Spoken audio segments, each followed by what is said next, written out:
Meanwhile, you're still fucking around. You don't get it.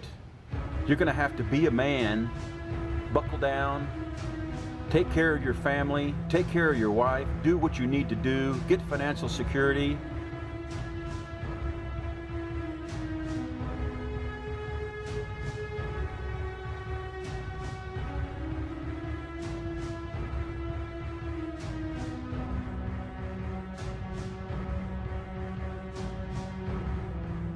Authorities have identified the 29-year-old man arrested in the fatal Saturday night shooting of a woman in Mesa County.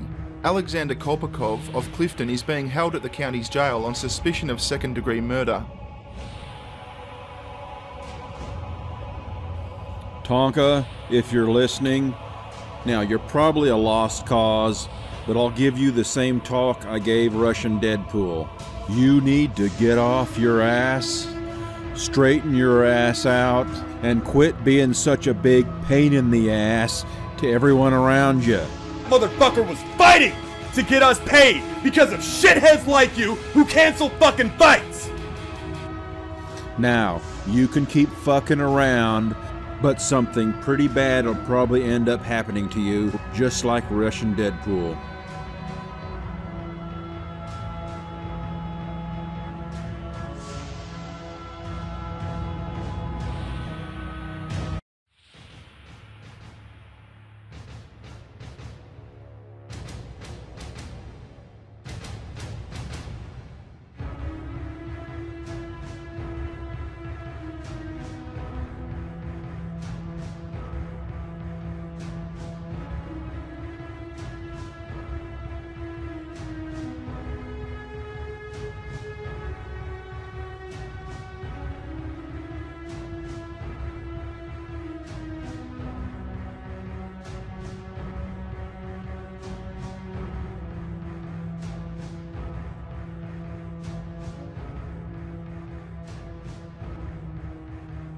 Now, if all this is true, he's going to jail. I mean, I don't know how else to put it.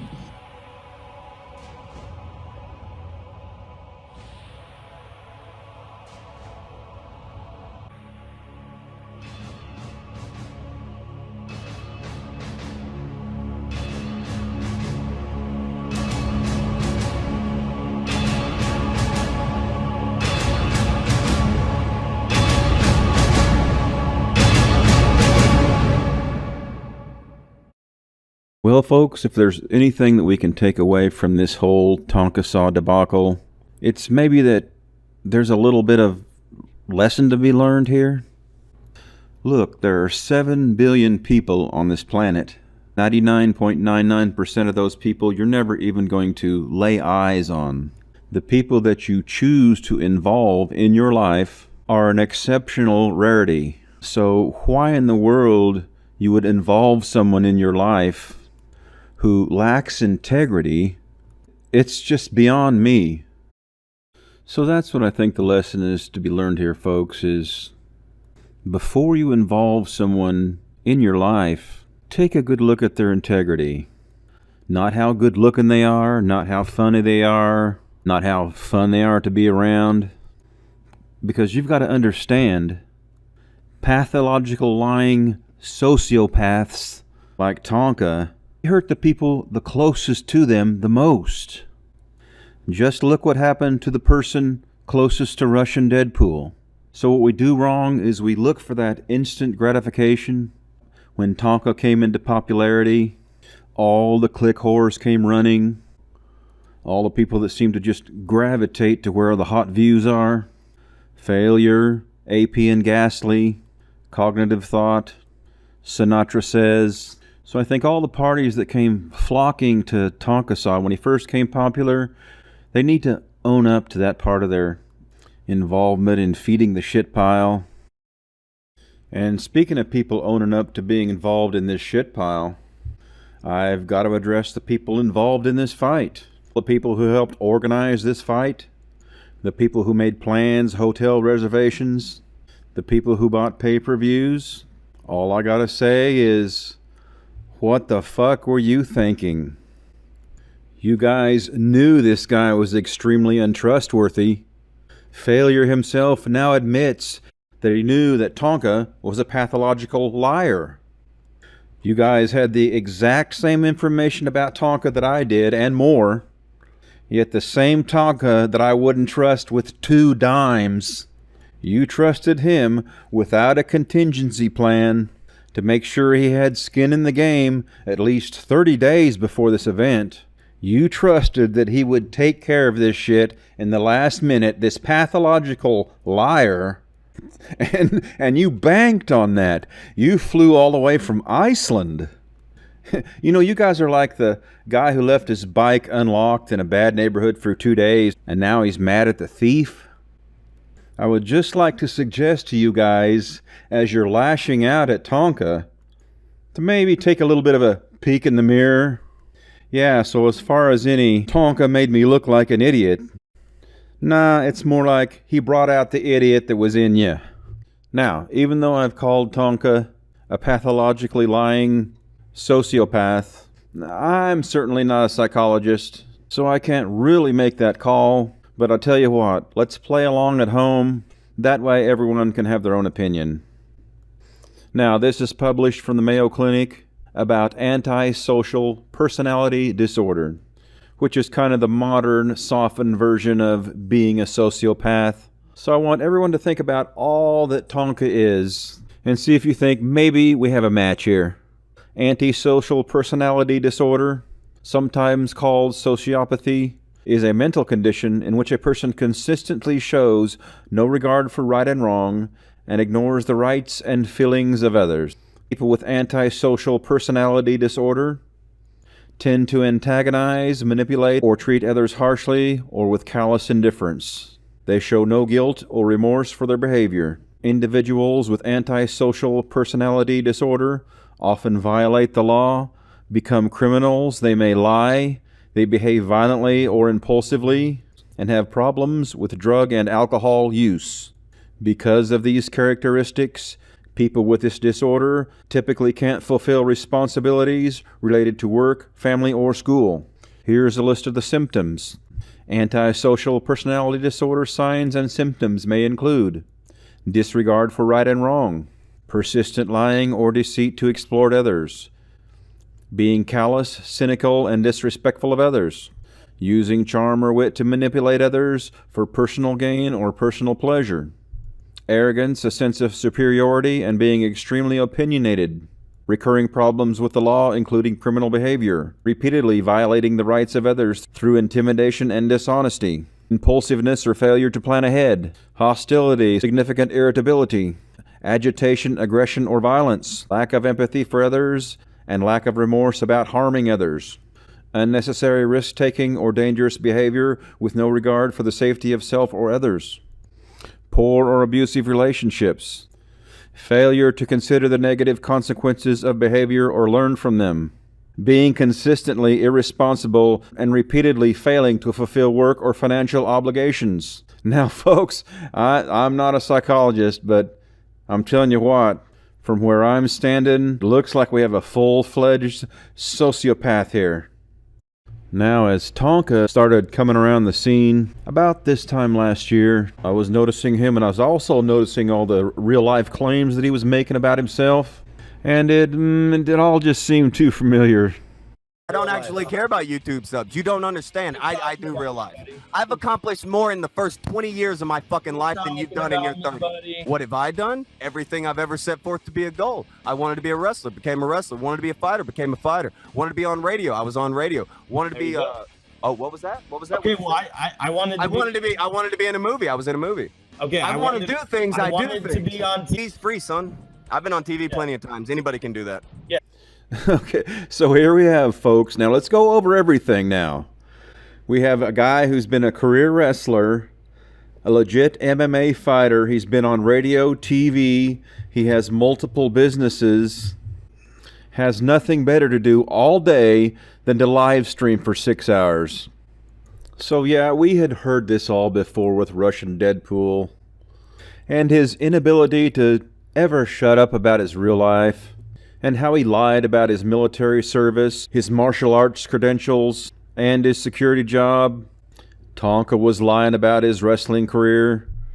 his MMA career, and his successful businesses that made him so much money. So back in March, I was trolling him on Twitter about what a liar he is. All his little followers jumped on me and I got into spats with them. Then back in April, I did a live stream where I covered how Dusty Smith was lying about how he made millions online with porn. I also laid out evidence about Tonka's so-called career as a paid wrestler back in 2006 by showing how extensive pro wrestling databases show absolutely no matches by him in 2006, 2007, or 2008.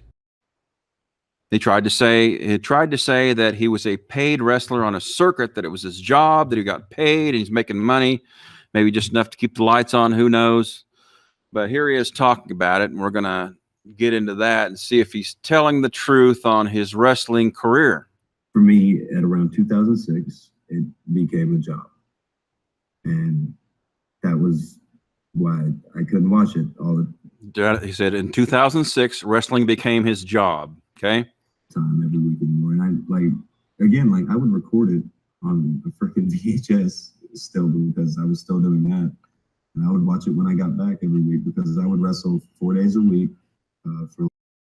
Toward the end of my live stream, Tonka and a gang of his followers, including AP, Failure, American Gadfly, and about a dozen more of his followers, dogpiled into my live stream talking shit. Now, I don't know if this has ever happened before, where a tiny channel gets his live stream dogpiled by a group of larger creators. But this was Tonka and his minions. So yeah, that was pretty much par for the course. Now, I would like to give some credit. Both AP and Failure both personally apologized to me. And what I would like to, and the message I would like to say to those guys is just own up to everything. You guys were basically whoring yourselves out for views, for popularity. That's why you overlooked all of Tonka's obvious bullshit. Learn from it, know not to do that anymore, and move on. Sold yourselves short by whoring out to his shit. Now, at about exactly 1 month after I did my live stream, Medicor hosted the IBS Apocalypse live stream, where Zoom laid out some of the same evidence I did that shows Tonka saw was lying about all his IRL shit.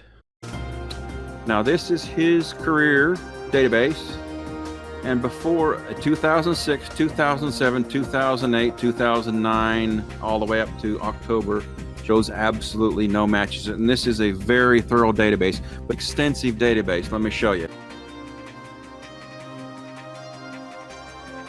I did. You claim that you did. That's the best part about this. No, I didn't. They can pull you up in a national database, and if you ever fought even semi-professional or amateur, it would be logged. It would be logged in the MMA database. Okay. I want to tell you about an interesting little side note to this story.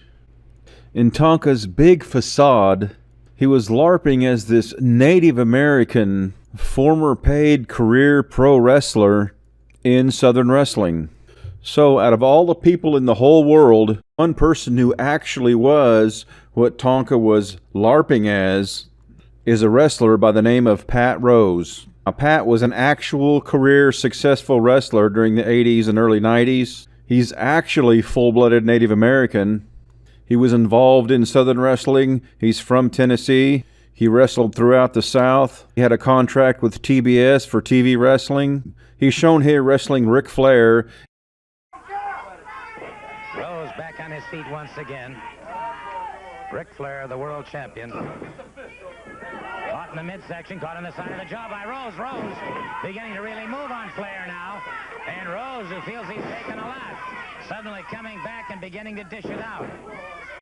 Pat has fought such legendary wrestlers as Ric Flair, Lex Luger. He's also been in The Undertaker's body bag.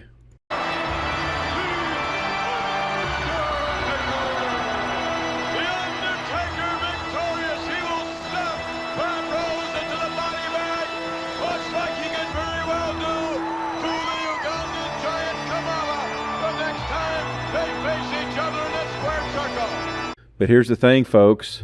Pat Rose is a close family friend. Him and my brother were best friends in high school. The one person that Tonka was LARPing at. Just one of those small world things. But here's the contrast between Pat Rose and Tonka. Pat's the nicest guy you'll ever meet. He has nothing but fond memories, has made nothing but lasting relationships from his wrestling days. Here he is in an interview talking about the passing of legendary Jackie Fargo. Now, the world of pro wrestling has lost one of its early legends. Jackie Fargo died early today from congestive heart failure. Fargo worked out of Memphis, but toured the world. He gave us the Jackie Strut, the Fargo Strut, which later was copied by wrestlers like Ric Flair. He also was the first wrestler to use ringside tables and chairs in his matches, and he was a mentor for Jerry the King Lawler. But several generations of young wrestlers grew up with the Fargo brothers as their idols. One of them was a young wrestler from Trenton, Pat Rose. Pat and Jackie wrestled right here in the studio in the 70s and 80s. And Pat, thank you for joining us. That brings back some memories. I love it, man. Let me correct you on a few things, Kat. When you talk about Jackie Fargo here in Chattanooga, Tennessee, it's the fabulous Fargo Strut. You got that? The fabulous Fargo Strut, huh? First time I've laughed all day, man. I've been in tears all day. I heard the news about 6:30 this morning. Whew. How'd you meet up with him? You know what? Right here, I was trained by a guy named Ken Hawk up in Cleveland, Tennessee. And in 2 weeks, I was walking through them doors wrestling Ken Lucas for the first time here in at TV 12. And Jackie was on the show. Jackie was the man. When I was growing up, look at that picture, man. Good looking kid right there. When I was growing up. You looked in awe there, didn't you? I nervous wreck. I started going to the Memorial Auditorium when I was 12 years old with my cousin, Joni Stevens, bless her heart, she's passed away. But when I seen the fabulous Fargos, and I'm talking about Don Fargo, Roughhouse Fargo, and Jackie Fargo. Now, compare Pat's positive attitude, the lasting friendships, and success that he got from wrestling. Compare that to the bitter, burnt bridge, failed relationships that are everyone else's fault, which was Tonka during his wrestling tenure. So I messaged him and I asked him about it by pretending that I was a wrestling recruiter and that Tonka was trying to come up to me for work, just like I had done with the other calls. And I had them look up censored. The guy said, "Oh, I was hoping for somebody." No, they did irrelevant." not. And I said, They "I'm did. assuming things didn't end well for your partnership," and he said, "No, they did not." Oh, fuck. Hold on. And I Pause said, that. "Do you Pause mind that me real asking quick. why?" I could ruffle you off a list of fucking everybody who walked out on this fucking retard. He had to run a show with 4 people because when everybody found out the shit about him, the only people who stayed and worked for him were the people who were stupid close to him. This is the interview with him. Okay, here's the question. What was the experience like running your own show? Did you run the same promotion a few times, or did you run shows under different names? Well, running my own show was quite the learning experience. Honestly showed me that as much as I loved wrestling, I didn't love it that much. Whining starts, and it's not going to let up, guys. I'm just not the diplomat that it would take to be a successful promoter. I wouldn't use anyone I wouldn't trust as a person, and in the pro wrestling business, that was a very small list. So everyone in pro wrestling is bad, I guess. As months went by, some guys fell off that list, and it became truly a low point in my wrestling tenure. I trusted some people whom I shouldn't have, and they used that trust to try to have my show shut down. So he's blaming everyone but himself. It's people got his show shut down. By the time this happened, I was so discouraged with wrestling as a whole that I couldn't really fight them to get the building back. So that's his promotion completely failing. I was just too drained of any interest at that point. I wanted to quit. Most all his matches that showed up on the database were through Pro South Wrestling. We showed that. Pro South Wrestling, all these in black and blue are Pro South Wrestling. Hey, let's listen to what he says about Pro South Wrestling. Well, he was in with them for a few years and did a lot of matches with them. Let's see what he says about Pro South Wrestling. About a promotion you have worked for is Pro South Wrestling. How did you first get involved with this promotion? Was that with Dave Torres, or was Torres with another promotion? His response: Taurus is another promotion. He ran Extreme Outlaw Wrestling in the Oxford Addison area. Pro South, on their hand, was one of these things that let me get to my pouty voice. Pro Southling, on the other hand, was one of these things that if I look back on now, I would have never went. I don't think anyone killed off my liking for the business any more than that place. This is where he got the vast majority of his database wrestling matches, the one that's close to his house, and he's bitching about how he's quit and he hates them and can't tell you how or why I ended up in Pro South Wrestling either than just trying to work another show, but once I got there I just wanted out. Meaning about Joya in the comments, and he says that bitch tried to tell people that I molested you, and she's like, well, that's not true, you would never harm me, you love me, you're my cousin. And then apparently Tonka lost his shit and started accusing every fucking person that he'd ever been close with. So the guy that was in charge of Livewire X Wrestling, the guy that was in charge of Pro South Wrestling, every person that he'd ever considered a friend that might have known his password or guessed his password, he started spurging out on Facebook. He started demanding that people meet him in real life and fight him on fucking Facebook. And I still have the whole fucking Facebook thing. It's hilarious. By the way, do they really call him idle threats? Yes, that is what Livewire X told me, and the one Pro South guy told me that too. So you can see he pretty much burned bridges. Essentially, he bitterly fell out with everyone he associated with in wrestling. He was bitterly falling out with scores of people on YouTube. And then in a fell swoop of inconsiderate irresponsibility, he managed to fall out with almost every last one of his followers and associates on YouTube. And that's typical sociopath behavior, manipulating and using friendships for whatever you could get out of them. Once he's gotten all he can get out of a friendship, he then flames out, burns bridges, and then moves on to someone else. And that actually is what entertained his fans and followers. You people who were Tonka's followers, you were entertained by his sociopathic behavior. You thought his mental train wrecks were entertaining and funny. His fans, with a nice chuckle for a reward, fed the ship pile also. I still haven't seen a picture of you. I still haven't seen a picture of you. Pussy.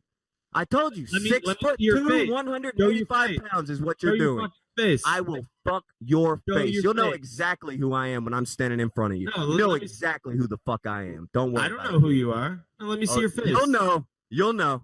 Afraid, don't worry. I'll leave my fucking brand all over your goddamn face. Don't worry about it. You'll know exactly who the fuck I am. Why are you so mad, dude? Because you're a fucking con artist. Do you not believe? You are a fucking con artist. That's not true. You are a fucking fake. You are a con artist. You are a fake tough guy. How am I? Streams. Fuck the channel. In life, you are a fucking failure. In everything you've ever tried to do. I'm actually not. I fail a lot, yes, but I keep going. I never give up. What's a success, you stupid fuck? What have you succeeded in? An entertainer. Wrong. Getting attention. Getting people. Here's what I've been successful about. Let me say. You don't let anybody talk. Let anybody talk. Okay, you're gonna let me talk? You're losing right now because you're not letting me talk. You're not letting me talk. You're singing. You're singing. And like I said with these sociopaths, they hurt the people closest to them the most. With Russian Deadpool, that was Ivy, who paid with her life. And with Tonka, it was Failure who got hurt. You look at Failure, and he's a nice guy. He's been getting fucking kicked around by Tonka for the past year and a half. He's lost friends. He's lost money. Tonka just stole the channel that he gave him. He's getting constantly fucked from both ends of the stick. And then I see, Failure shows me how much he's made. And Tonka has literally paid him less than 10% of the value of everything that was earned over the past year, including all the hours that Failure had his back. You know what else people didn't know? Failure paid to have somebody do a commissioned shirt for the Kumite ad. And because Failure paid that, doesn't he technically own the rights to that because he commissioned it? But my thing is, I'm not trying to jump into another fucking ship. I'm still here on my fucking life raft and shit. my main thing is just fucking freedom. Freedom. Doesn't it feel good? Remember I DM'd you earlier? Get that shit off your chest, dude. You will feel so fucking good afterwards, dude. You'll be like, you're free. You're fucking free. You're in the sunlight now, failure. Dude, I don't know what happened to him, man. He just lost his shit. Got his goddamn ego wrapped up in it all, and just turned on people that were actually fucking good to him. It was weird. It's really fucking weird. Yeah. Now, you can say that it was Ivy and Failure's fault for choosing to be so closely associated with these parasites. You can make that argument.